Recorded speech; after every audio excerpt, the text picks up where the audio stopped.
ഈ വെട്ടിക്കളയുന്ന ഭാഗങ്ങളായിരിക്കും ജനങ്ങളുടെ മനസ്സിൽ ഏറ്റവും കൂടുതൽ നിൽക്കുക.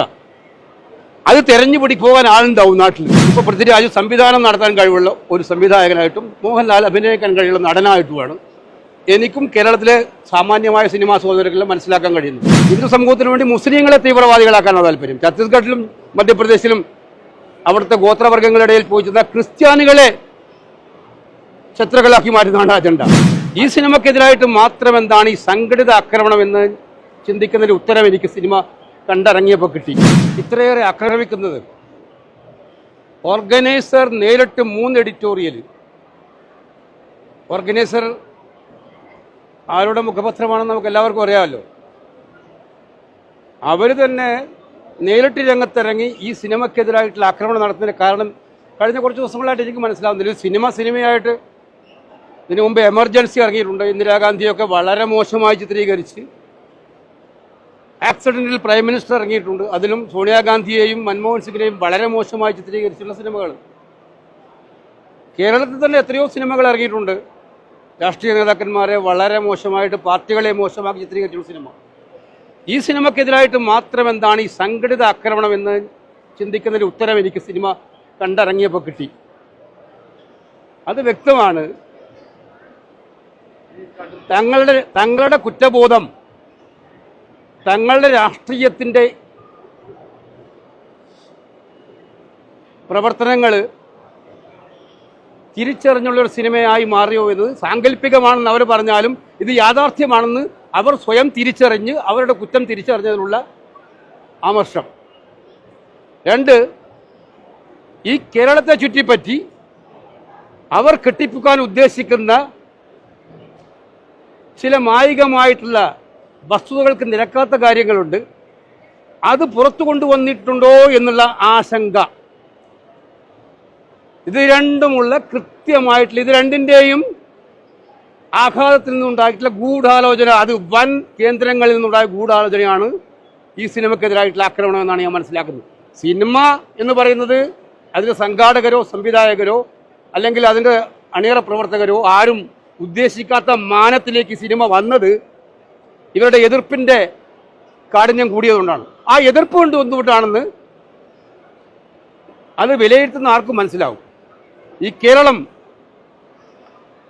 അവരിവിടെ നിന്ന് പറഞ്ഞുകൊണ്ടിരിക്കുന്നത് എന്താണ്? സംഘപരിവാർ പറഞ്ഞുകൊണ്ടിരിക്കുന്നതാണ്.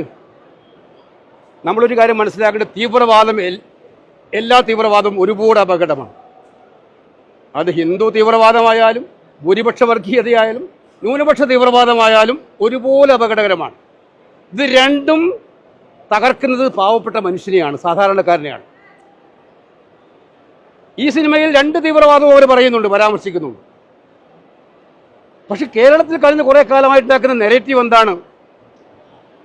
ഈ നെറേറ്റീവ് ഞങ്ങൾ വിശുദ്ധ പശുക്കളാണ്, ഞങ്ങൾ സമാധാനം ഉണ്ടാക്കുന്നവരാണ്, ഹിന്ദുക്കളുടെ സംരക്ഷകരാണ്, ഇവിടെ ഹിന്ദുക്കളെ നശിപ്പിക്കാനായിട്ട് ഒരു കൂട്ടർ ഇറങ്ങിയിട്ടുണ്ട്, അവർക്കെതിരായിട്ട് ഞങ്ങൾ വരികയാണെന്നുള്ള, ഞങ്ങൾ സമാധാനകാംക്ഷികളാണ്. അപ്പോൾ അവർക്ക് ഈ സിനിമ കേരളത്തിൽ ആളുകൾ കാണുന്നതിന് ഭയപ്പെടും. ആ നെറേറ്റീവിനെ ഇല്ലാതാക്കുന്നതാണ് സിനിമ.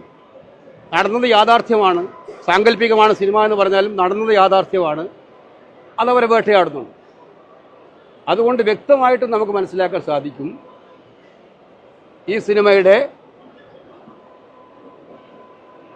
ഈ സിനിമയുടെ കഥകൾ, ആവിഷ്കാരം ഒക്കെ തന്നെ അവരുടെ അജണ്ടകൾക്കെതിരാണെന്ന്. ഇപ്പം നമുക്കറിയാമല്ലോ, കേരളത്തിലൊരു അജണ്ട,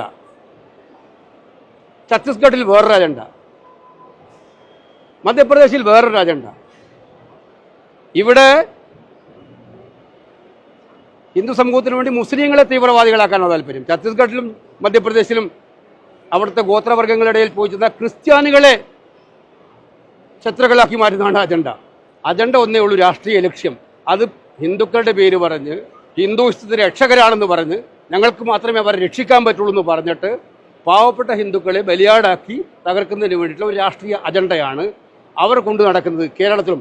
ആ അജണ്ട വെളിച്ചത്തായതിലുള്ള ജാള്യതയായിരിക്കും. സിനിമക്കാർ അത് ഉദ്ദേശിച്ചിട്ടുണ്ടാവില്ല, പക്ഷെ വന്നു പോയത് അങ്ങനെയായിരിക്കും. അതാണ് ഇത്ര ഒരു വെപ്രാളം കാണിക്കുന്നതാണ് എൻ്റെ വിശ്വാസം.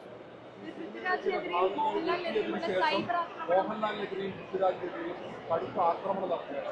സത്യത്തിൽ ഒരു ഭീതിയുടെ അന്തരീക്ഷം ഉണ്ടാക്കിയതിനു ശേഷമാണ് അല്ല എനിക്ക് പൃഥ്വിലാലിനെയും മോഹൻലാലിനെയും ഞാൻ മനസ്സിലാക്കുകയും കാണുകയും ഓരോ കേരളീയരും മനസ്സിലാക്കുന്നത് അവർ രണ്ടുപേരും അഭിനയിക്കാൻ കഴിവുള്ള, ഇപ്പോൾ പൃഥ്വിരാജ് സംവിധാനം നടത്താൻ കഴിവുള്ള ഒരു സംവിധായകനായിട്ടും മോഹൻലാൽ അഭിനയിക്കാൻ കഴിവുള്ള നടനായിട്ടുമാണ് എനിക്കും കേരളത്തിലെ സാമാന്യമായ സിനിമാ സഹോദരങ്ങളെ മനസ്സിലാക്കാൻ കഴിയുന്നത്. അവർക്ക് ചാർത്തി കൊടുക്കുന്ന പരിവേഷം എന്തൊക്കെയാണ്? ഇന്ന് ഓർഗനൈസറിൽ ഞാൻ കണ്ടു പൃഥ്വിരാജ് ഏതോ അദ്ദേഹത്തിന് ഇനി ചാർത്തി കൊടുക്കാൻ വേറെ ഒന്നും ബാക്കിയില്ല. ആ നടനെക്കുറിച്ച് എന്തൊക്കെയാണ് പറയുന്നത്? തങ്ങൾക്ക് ഇഷ്ടമില്ലാത്ത കാര്യങ്ങൾ ഒരാൾ പറഞ്ഞാൽ ആടിനെ പേപ്പട്ടിയാക്കി ആ പേപ്പട്ടിയെ തല്ലിക്കൊല്ലാന്നുള്ള പ്രത്യയശാസ്ത്രത്തിലൂടെ അങ്ങനെ അംഗീകരിക്കുന്ന നാടാണോ ഈ കേരളം? അവർ തെറ്റിദ്ധരിക്കരുത്. ഞങ്ങൾക്കെതിരെയും ഒരുപാട് സിനിമകൾ ഉണ്ടായിട്ടുണ്ട്. മോഹൻലാൽ അഭിനയിച്ച സിനിമകൾ ഉണ്ടായിട്ടുണ്ട്, പൃഥ്വിരാജ് അഭിനയിച്ച സിനിമകൾ ഉണ്ടായിട്ടുണ്ട്. ഞാൻ ഒറ്റക്കാരെ ചോദിക്കുള്ളൂ, ഈ സിനിമ സെൻസർഷിപ്പിലൂടെ പോയതല്ലേ? ആരാ സെൻസർഷിപ്പ് നടത്തിയത്? ലോകം ആരും അറിയാമായിരുന്നോ? ആ സെൻസർഷിപ്പ് ഇവർക്ക് ഇഷ്ടമില്ലാത്ത ഭാഗങ്ങൾ കട്ട് ചെയ്തിരുന്നെങ്കിൽ ഈ ലോകം ഇത് ചർച്ച ചെയ്യുമായിരുന്നോ, അറിയുമായിരുന്നോ? ഇവര് സിനിമ ആസ്വാദകർ മാത്രമല്ലല്ലോ, സെൻസർഷിപ്പിൽ അറിയപ്പെടുന്ന സംഘപരിവാർ നേതാക്കന്മാരാണല്ലോ സെൻസർഷിപ്പ്. അവര് കേരള സ്റ്റോറിക്ക് അനുവാദം കൊടുത്തിട്ടുണ്ട്, കാശ്മീർ ഫയലിന് അനുവാദം കൊടുത്തിട്ടുണ്ട്, എമർജൻസിക്ക് കൊടുത്തിട്ടുണ്ട്, അതുപോലെ തന്നെ ആക്സിഡന്റൽ പ്രൈമസ് കൊടുത്തു, അതെല്ലാം കൊടുക്കുന്നത്. അപ്പം അവർ അനുവാദം കൊടുത്തൊരു സിനിമ ഇറങ്ങിക്കഴിഞ്ഞാൽ ആ സിനിമയിലെ സംവിധായകരെയും എഴുത്തുകാരെയും തിരക്കഥാകൃത്തിനെയും നടന്മാരെയും ഒക്കെ തിരഞ്ഞുപിടിച്ച് ആക്രമിച്ച് ഭീഷണിപ്പെടുത്തി ആ സിനിമയിലെ പ്രധാനപ്പെട്ട ഭാഗങ്ങൾ വെട്ടിക്കളയുക എന്ന് പറഞ്ഞാൽ ഇവർക്കറിയാത്തത് എന്താണെന്ന് മനസ്സിലാവണം. ഈ വെട്ടിക്കളയുന്ന ഭാഗങ്ങളായിരിക്കും ജനങ്ങളുടെ മനസ്സിൽ ഏറ്റവും കൂടുതൽ നിൽക്കുക. അത് തിരഞ്ഞുപിടി പോകാൻ ആളുണ്ടാവും നാട്ടിൽ. ഈ വെട്ടിക്കളയുന്ന ഭാഗമുണ്ടല്ലോ, അത് തിരഞ്ഞിട്ടായിരിക്കും ഇനി ആളുകളുടെ യാത്ര.